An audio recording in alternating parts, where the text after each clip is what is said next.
so glad you are listening to our Bridge Bible Church podcast today. Our prayer is that this would supplement what you are already growing in through your local church. Well, how are we doing? We okay in the back? Heard some crashing. We're good? Okay. Good. Thank you guys. That off. We're going to be in Luke chapter 15, and it's an awesome chapter. I don't know if we've thought much about why people would want to kill Jesus, but this is one of those chapters that does it. I mean, think about it. You have Jesus walking around the earth, and he's healing people, and he's doing miracles, and why would you want to kill a guy who does that? I mean, people come, and they have all kinds of afflictions and disease, and demons, and he casts them out, and he heals the affliction, and he gets rid of the disease, and then he's doing all these miraculous things. And why would you get rid of this person? Well, chapter 15 is the reason, because what Jesus is going to do, what we're going to see today, is Jesus is going to deconstruct how people think about God. He says, you've been thinking about God, and it's been in this idea of religion, and it has to be done a certain way, and you're trying to make yourself acceptable. And he says that's not what the Father says to us. And he deconstructs this idea of how do we get to God, and how do we know God, and then he reconstructs what we are to understand as to the grace and mercy of the Father for us, for sinners like us. And so, if you're a person who has control, and you're trying to control your life, and control how you do everything, and even control your spiritual life, when someone comes along and strips away your power, and strips away your control, what happens? Well, you get angry, right? You're like, well, I'm not going to have this, and that's exactly what happens. As he deconstructs their idea of what religion in their mind is supposed to look like, and moves it into a relationship with the Father, as he deconstructs and reconstructs, he makes people angry. And that's what happens here in 15, and he does it with 3 simple stories. And so in Luke 15, we're going to look at the story of what is known commonly as the prodigal son. But I want to start with 15 verses 1 in chapter 15 verses 1 and 2, because that's going to set the stage for this parable. So in chapter 15, starting in verse 1, he says this: Now tax collectors and sinners were all drawing near to hear him, and the Pharisees and the scribes grumbled, saying, This man receives sinners and eats with them.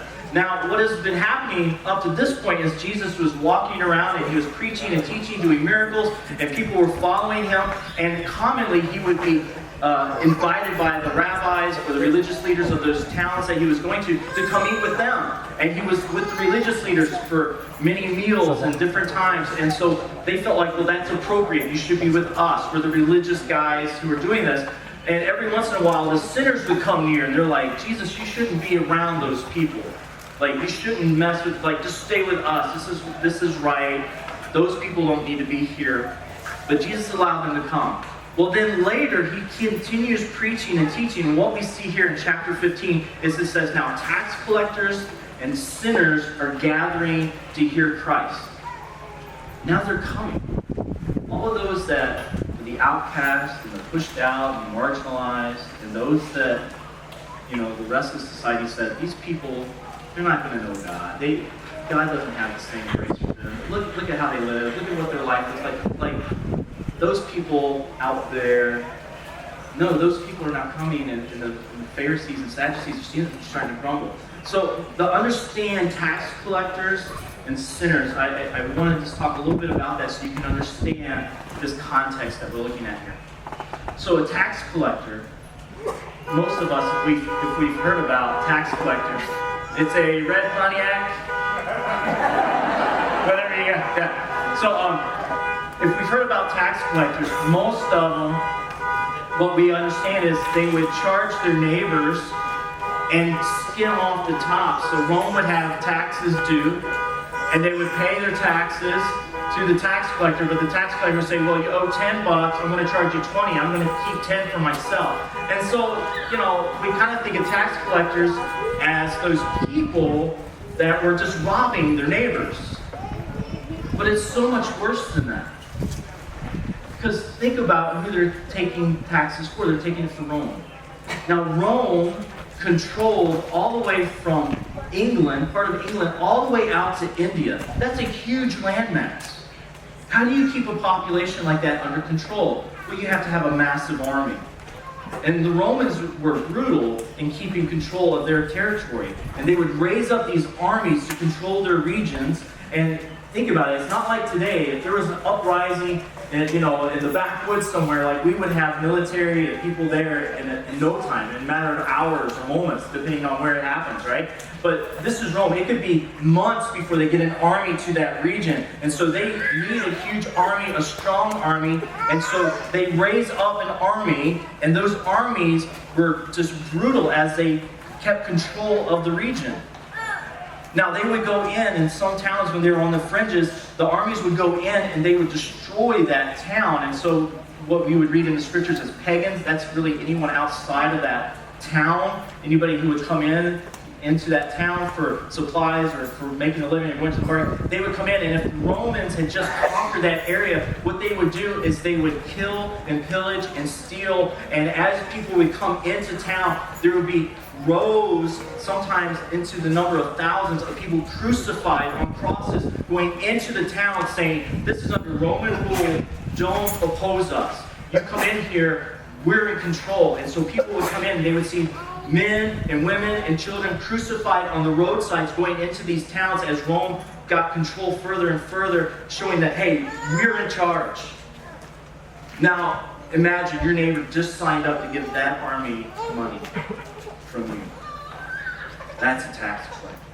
We don't have anything like that that's comparable in our history here in the States. But these men would pay for the right to take taxes from their neighbors to support an army that has come in, that has murdered and killed and pillaged and raped their own countrymen and has control. These tax collectors are the ones coming to hear Jesus. They're not just robbing people or stealing $10. I mean, if it was $10, who cares, right? No, I mean, these people are giving to a regime that is controlling their country. So there's hatred for these people. And they're drawing near. And Jesus is allowing the tax collectors to come near. And then it also says that the sinners are drawing near. Now, the sinners were those who couldn't keep the religious ceremonial law. That's what it means biblically. So what do you have? Well, you have people who have diseases and infirmities. You have people who can't pay to do the right sacrificial sacraments and all that. They can't do everything right. There's something going on. A lot of times you just have those who are afflicted in some way and have been marginalized. And you have people of ill repute. You have the prostitutes and those who were in the temple work and all that kind of stuff. And these people are sinners. They can't come to God. They're sinners. They're outside the religious group. And they're coming. It's those people that live on the other side of the tracks, so to speak. They're showing up. And the Pharisees and the scribes are seeing this and they're like, why are these people coming? It's one thing to talk to us who have it together and we're good. We're good people and we're doing the right things, but you're allowing these people to come. That sets the stage. That sets the stage for 3 stories. The first story is that sheep that were lost, or one gets lost. The guy has 100 sheep. One gets lost, and he goes after it. And it says he goes and finds that sheep, and he comes back and he does what? He parties. There was a party. He's like, hey guys, I thought I was going to lose 1% of my income this year, but I found that sheep. I went out and looked for it. Come on over, let's have a party. And they celebrate. And the Pharisees are like, yeah, that makes sense. If we had good fortune in our business, we invite some friends over. We're like, hey, we're having a good year. Come on over, let's get together. The second story is about a woman who has 10 coins, and that's basically her retirement. Those 10 coins represent her retirement, and she loses one of those coins. And it says that she searches her house, and she cleans it, she moves everything, and she finds it. So that's 10% of her end of her life wealth, they carry her through. And she finds it, and she's like, oh, I'm so relieved. So what she do? She calls her neighbor. She's like, oh, just had good fortune, just so fortunate. I thought this money was lost, and I was going to be in hard times. I'm not. Why don't you guys come over, fire up the grill, we'll just have a good time. I'm just so happy. Why don't you come and rejoice with me? Let's throw a party. And that's what they do. They throw a party. And everybody's like, well, yeah, that makes sense. That's what they do. He says, now what if it was a son? It's gone. And he goes from an animal that's 1% of your wealth to a coin that you put value on, that's 10%, now he goes to 50%. What about a lost son? You have two sons in this story. What if one of them's gone and you lose it? And then he tells the story. So let's look at this story. He says, there was a man who had two sons, and the younger of them said to his father, Father, give me the share of property that is coming to me. And he divided his property between them. Not many days later, the younger son gathered all he had and took a journey into a far country, and there he squandered his property in reckless living. And when he had spent everything, a severe famine arose in that country, and he began to be in need. So he went and hired himself out to one of the citizens of that country, who sent him into his fields to feed pigs. And he was longing to be fed with the pods that the pigs ate, and no one gave him anything. Now, in this moment, the tax collectors and the sinners are coming, and they get it. They're like, yeah, that's me. Like, my life has been hard, and I maybe made some choices I shouldn't have made, and this is like this. I understand this, yes. And what do you think the Pharisees and scribes are doing at this moment? They're thinking, get him. Yeah, get him, Jesus. Like, yeah, tell them how it is. Tell them how it is. Like, they're foolish. They squandered everything. They threw it away. They went out. Yeah, get him. They're listening to it. They're seeing this need. And those listening are like, that's me. I understand. That's my life. So these people are listening to the story of this son who is gone and now is in great need. And this idea of a famine is that of judgment. And so there's this idea that judgment is upon them. There's a famine, and a lot of times as you read the Bible, when famine and darkness and other things are mentioned, that's a sign of God's judgment. And so they're hearing this parable, and they're thinking, yeah, there's these people, they go out, and they live that way. Here you have a disobedient son, one who's selfish, one who's greedy. I mean, think about it. If your kid came to you and said, I don't want to wait for you to die, just give me the inheritance I get. I'll just go. I mean, they're thinking, yeah, look at this. Like, he's creating a person that everyone's starting to feel like, yeah, I don't like this kid. I don't like this son. And yeah, that's probably right. He goes out, squanders his life, and there's foolish living, and now he's under judgment. And so like the Pharisees and scribes are thinking, yeah, Jesus, you put it to them. Now tell them what they have to do. He goes on. It says here that he longed to be fed with the pods that the pigs ate, and no one gave it to him. So he's there, and he just in great need. Verse 17 says, but when he came to himself, basically what this is saying is when he became sane again. It's like when the light came on, he said, what am I doing? Why am I living this way? What am I going after? Like, I'm standing in this field, I'm in need. It's like, I don't have to do this. I don't have to live this way. It says when he came to himself, when he realized, like, this isn't fulfilling. This isn't what I signed up for. This is not how I saw life going. And he says when he came to himself, he said, how many of my father's hired servants have more than enough bread, but I perish here with hunger? It's like, my dad took care of the servants at our place. My dad was so kind and had such grace for those that worked for him. He's like, and I'm starving. Like, what am I doing here? And so he comes up with this idea. He says, I will arise and go to my father, and I will say to him, Father, I have sinned against heaven and before you, and I'm no longer worthy to be called your son. Treat me as one of your hired servants. He starts rehearsing the I know I'm in trouble speech. You guys ever have to do that? You ever have that, rehearse that I'm in trouble speech? Like, you went out and did something, and you know your parents found out, and you're on your way home, and they're going to be waiting up for you. Like, the lights are going to be on, the door will be open, and mom and dad will be sitting in the living room like, come on in, glad you're home. And you're like, no, you've already rehearsed your story. You're like, I didn't want to go to the party. You see what happened was, and you have your story. What happened was this. I wanted to go see the new Disney thing that came out, but they wanted to go to Steve's, and I ended up at Steve's party. And you rehearsed it, and that's what the son's doing. He's there. He's like, I'm going to go home, And I gotta tell my dad, like, yeah, I messed up, and I know I messed up, and I'm sorry, and he starts going through the story. What am I gonna say?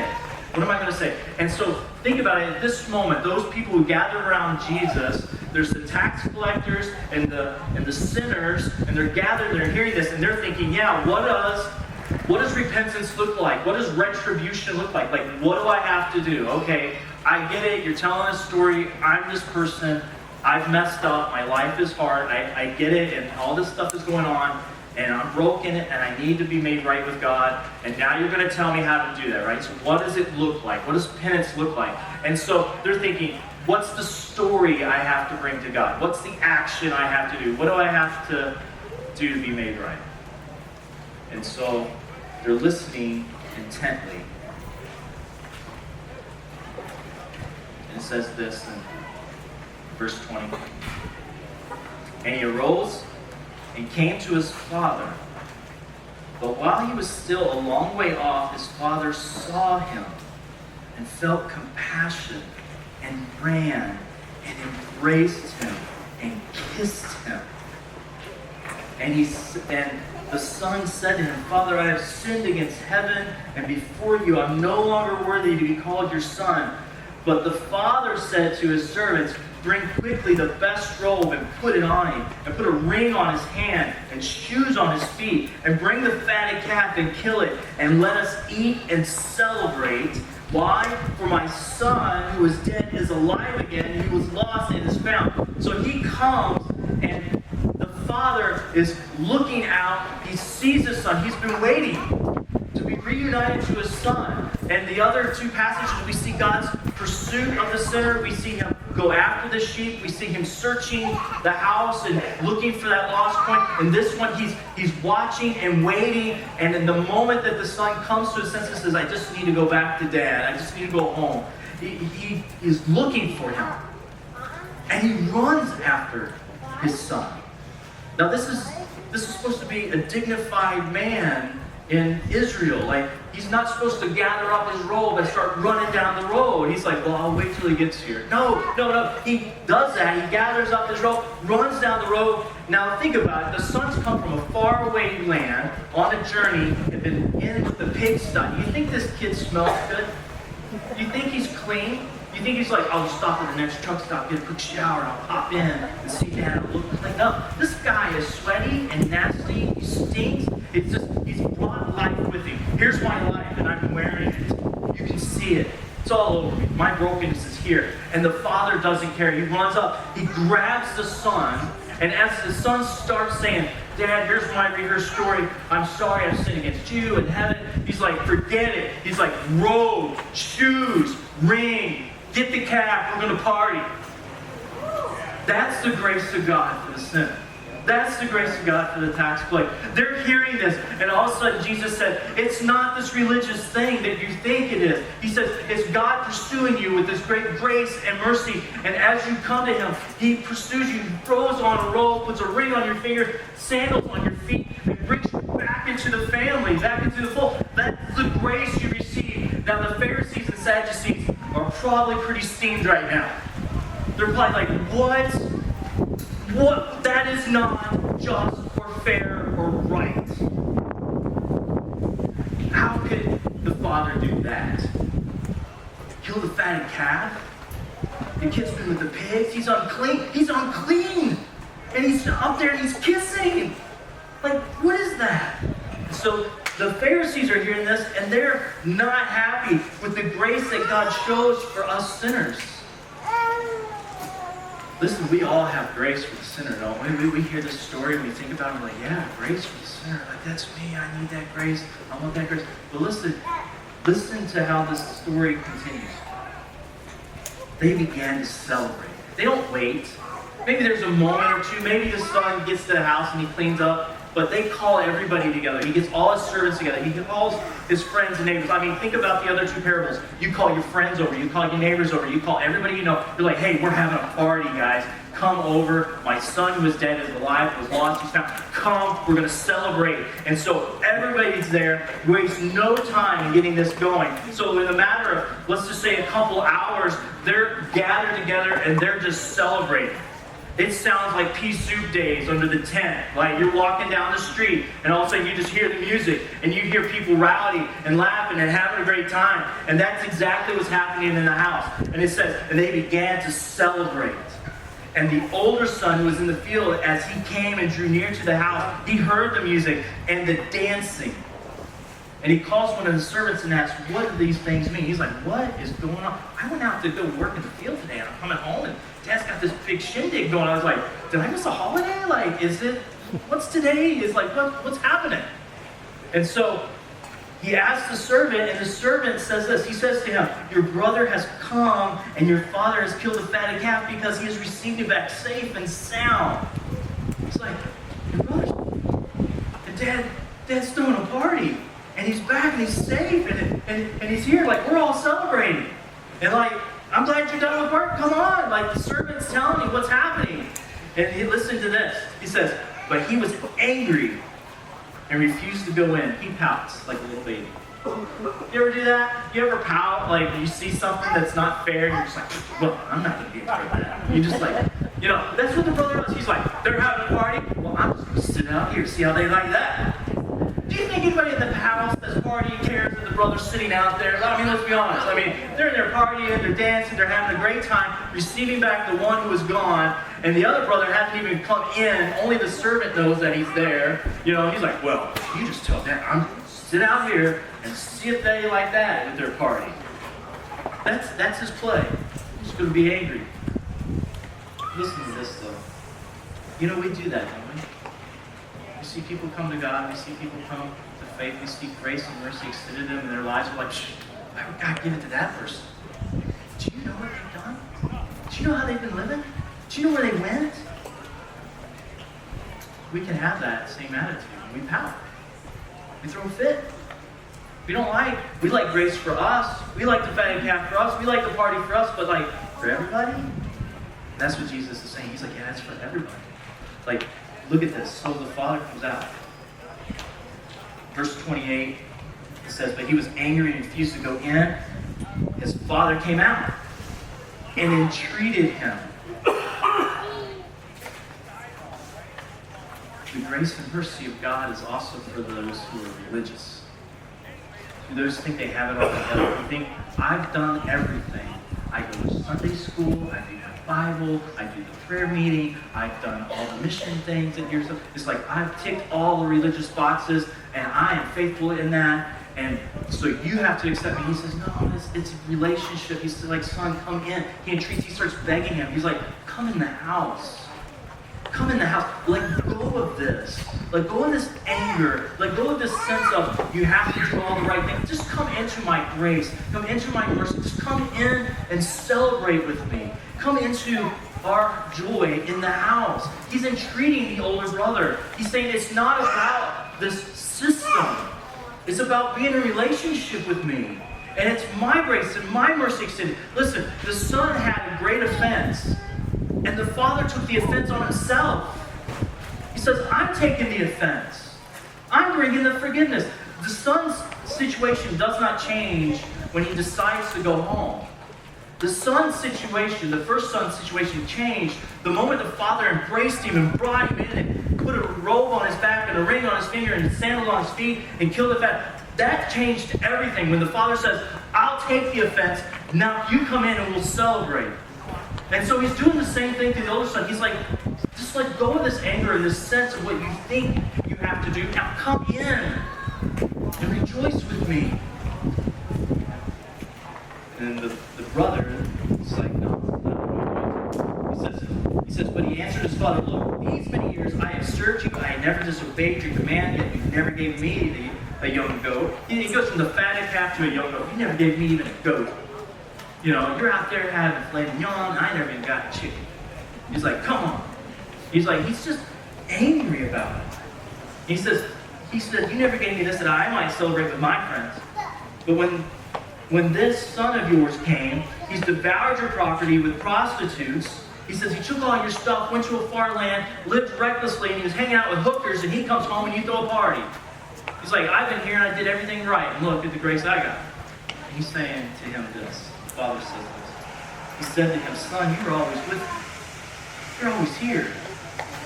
You are always with me, and all that is mine is yours.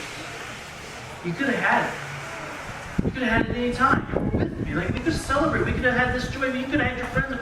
We could have done this, but you were living this way. You could have lived in relationship with me the same way we're doing right now with your brother. You've always had this. It's always been extended to you. That grace was always there. He says this to his brother, or to his son in the end. It was fitting. It was fitting. It was right. It was right. Jesus is saying this at the end. This is right.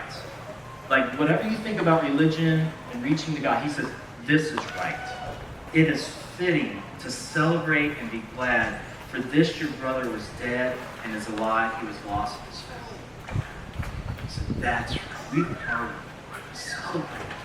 And so these two brothers illustrate that Christ is preaching grace and mercy and forgiveness for all. Watch my time to make sure I don't go. I told you now. So, I can talk all day.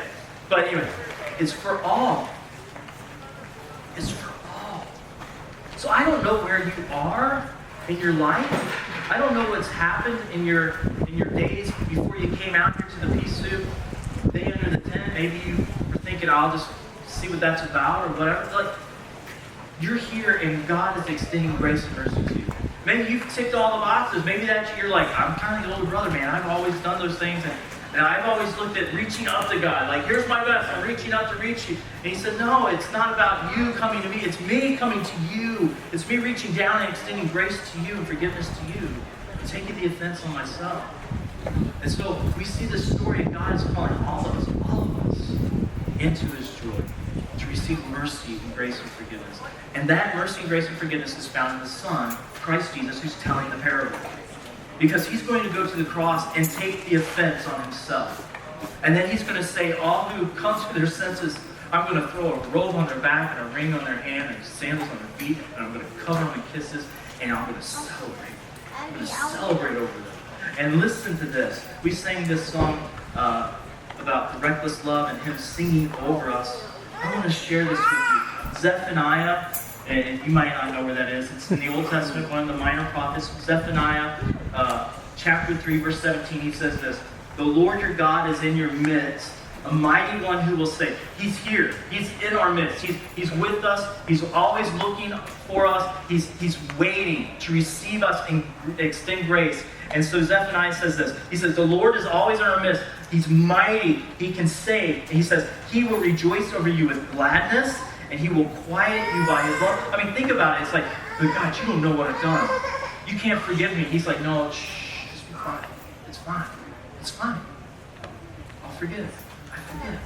I extend grace. I extend mercy. He quiets us with his love. He brings us near. He rejoices over us, and he says, and he will exult over you with loud singing. Can you imagine? Imagine like you come to God in this moment, and he's like, we're going to throw the party. We're killing the fatted calf, we're throwing the party, and the guy gets up there and he says, hey, y'all, I'm just going to do a little karaoke, and this is a song that goes out to my son, to my daughter that just come home. And he starts singing loudly over them, like just rejoicing and singing. Like, that seems funny to us, that seems weird to us, but that's what it's saying. Like, God's rejoicing and celebrating and singing. If you would just come home. If you would just come home. And so Jesus tells this parable to us about the grace of love, the mercy of love. So, no grace, so to yourself about the mercy of God. Listen, if you want to know more about the relationship with Christ, on the back table we have some information that you can take with you. You can call us, you can talk with us afterwards. I'm going to be standing up here singing about how wonderful our God is. You can come over during that time. You can just grab your God hand and say, hey, I want to talk about what you just said.